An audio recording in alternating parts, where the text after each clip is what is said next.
Hi, welcome to Math Class with Mrs. King. Today we're going to be going over Eureka Math Module 1, Lesson 12. In this lesson, students learn to estimate their multiplication. Okay, so I'm going to give you some examples that these are not going to be the answers to the homework, but these will be some examples, parents, so that you can see what your child learned in this lesson. Okay, so let's take a look at the first item. We have 2 5/10 times 4.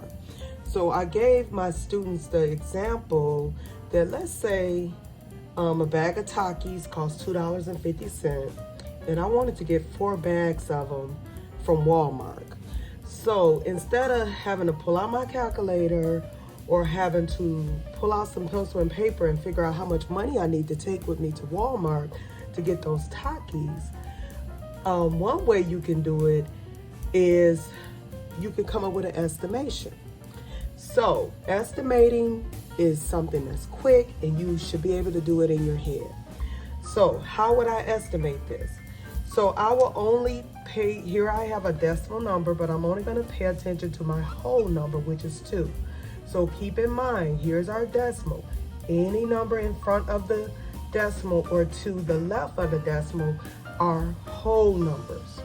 So then 4 is a whole number as well. So quickly in my head, I would just do 2 times 4. So 2 times 4 is 8.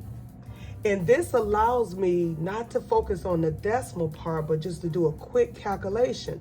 So this would tell me that the Takis are gonna come to around $8. So if I'm going to Walmart, I'm probably gonna bring around $9.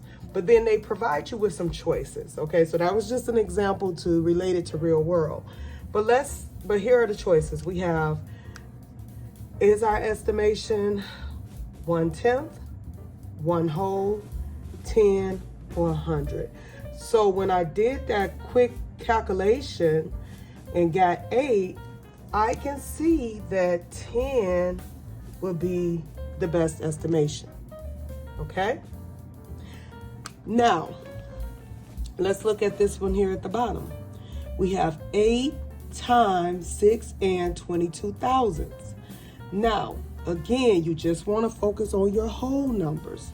So 8 is a whole number, but we're going to go over to our decimal. And we're just going to focus on this 6 right here.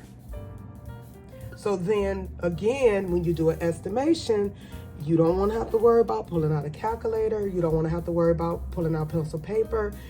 If you know you should know your facts. Students should know their facts. And so you'll just be doing 8 times 6 is 48.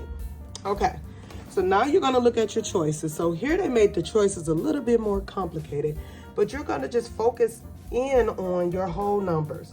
So here the whole amount is 4. Here the whole amount is 48. Here the whole amount is 481. And here the whole amount is 4,817. So which one of those are close to my estimation? You can clearly see that this one, which has the whole amount 48, is the closest to the estimation.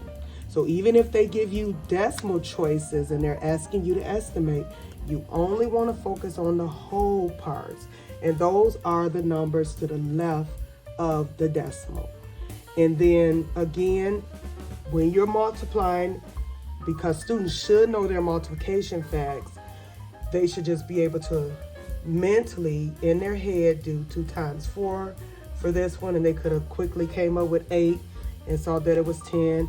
And the same here, they should have been able to do 8 times 6 in their head and see that it was 48 and choose this one. Okay, that will be it for this lesson. Thank you so much for joining me today. Until I see you next time, bye.